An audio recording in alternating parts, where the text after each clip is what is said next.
বাবা লোকনাথ ব্রহ্মচারী জীবনী কথা চতুর্থ অধ্যায়ে বনে বনে অষ্টাঙ্গ যোগ সাধনা অরণ্য পথে ক্ষুধা তৃষ্ণা জয় কতন।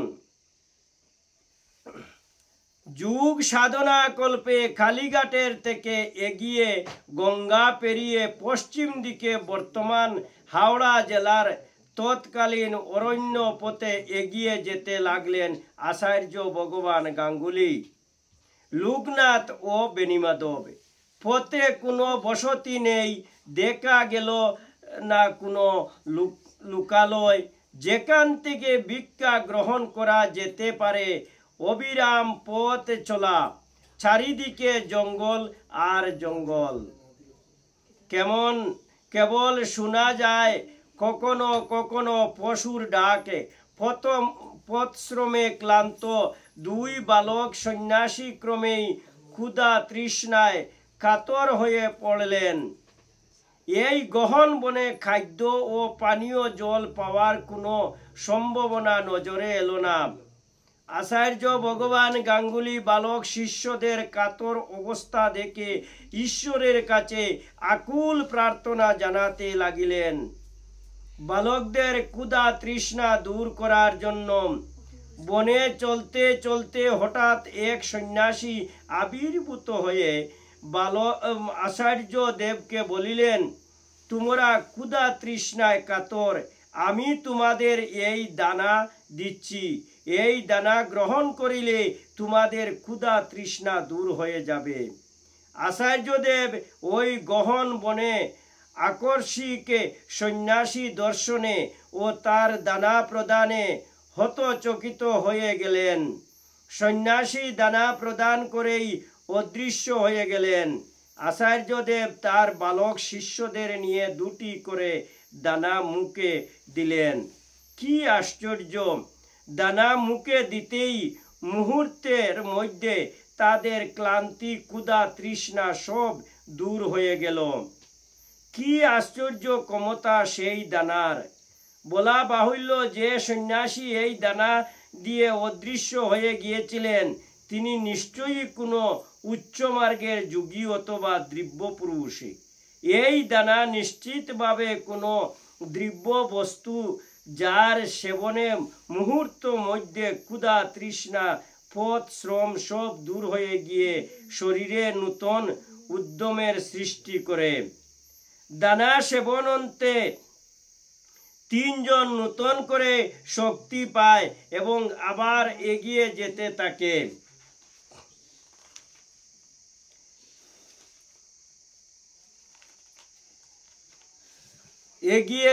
থাকে। গভীর অরণ্যের মধ্যে দিয়ে সাধনার অনুকূল কোনো স্থানের সন্ধানে ক্ষুধা তৃষ্ণা মিটে গেলেই তাদের কার্যসিদ্ধি হলো না, কেননা তারা বেরিয়েছেন ঈশ্বরের সন্ধানে। কিন্তু ক্ষুধা তৃষ্ণাকে জয় করা নিশ্চয়ই সাধনার পথে এক বড় পদ নিক্ষেপে।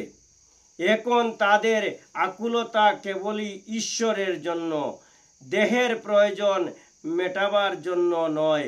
ওম নমো ভগবতী লোকনাথায় নমঃ। ওম নমো ভগবতী বাসুদেবায় নমঃ। ইতি বনে বনে অষ্টাঙ্গ যোগ সাধনার অরণ্য পথে ক্ষুধা তৃষ্ণা জয় কতন সমাপ্ত। কি জয় বল, হরি বল, হরি বল, হরি বল, হরি বল। হরে কৃষ্ণ কৃষ্ণ কৃষ্ণ হরে হরে, হরে রাম রাম রাম হরে হরে। হে দয়াময় বাসুদেবে, হে গোবিন্দ, হে মধুসূদন, হে গিরিধারী গোপীনাথে, কৃপা করি দয়া করো অদম জানিয়া, সর্ব বিপদ থেকে রক্ষা করি সদা তুমি রাখুন। এই অধ্যা পাঠে যদি আমার কোনো ভুল ত্রুটি থাকে, নিজ গুণে কৃপা করি অদম জানিয়া ক্ষমা তুমি নিজেই করিবে। বাবা লোকনাথ ব্রহ্মচারী, তুমি ব্রহ্মা বিষ্ণু মহেশ্বর, তুমি সর্বদেব দেবী, তুমি মাতা পিতা, তুমি সর্বগুরু, সবকিছু তুমি বাবা লোকনাথে। তোমার শরণে সব দুঃখ দূরে যাবে।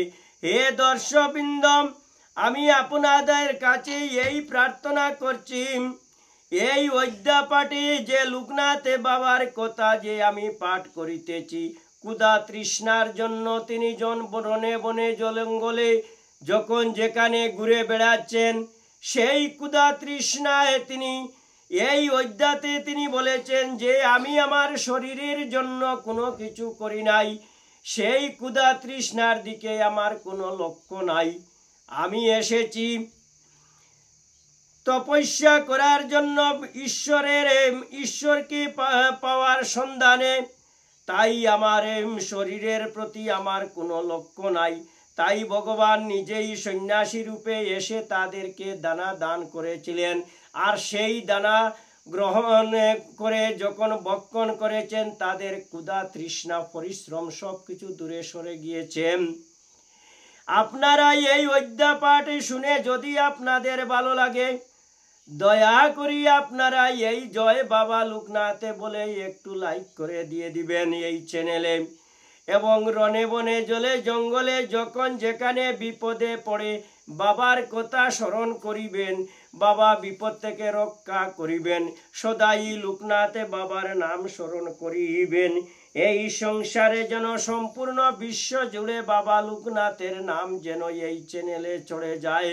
এই জন্যই আপনারা সবাই মিলে এই চ্যানেলে একটু লাইক করে দিবেন, যেন ঘরে ঘরে বাবা লোকনাথ ব্রহ্মচারীর কথা সব শুনিতে পায়।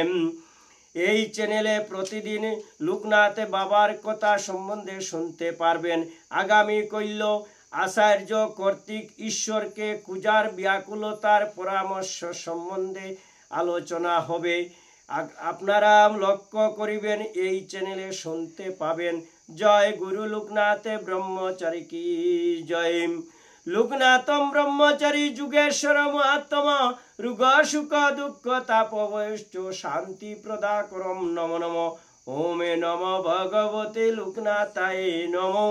ওমে নম ভগবতে লোকনাথায় নমো নমো। বল হরি বল হরি বল।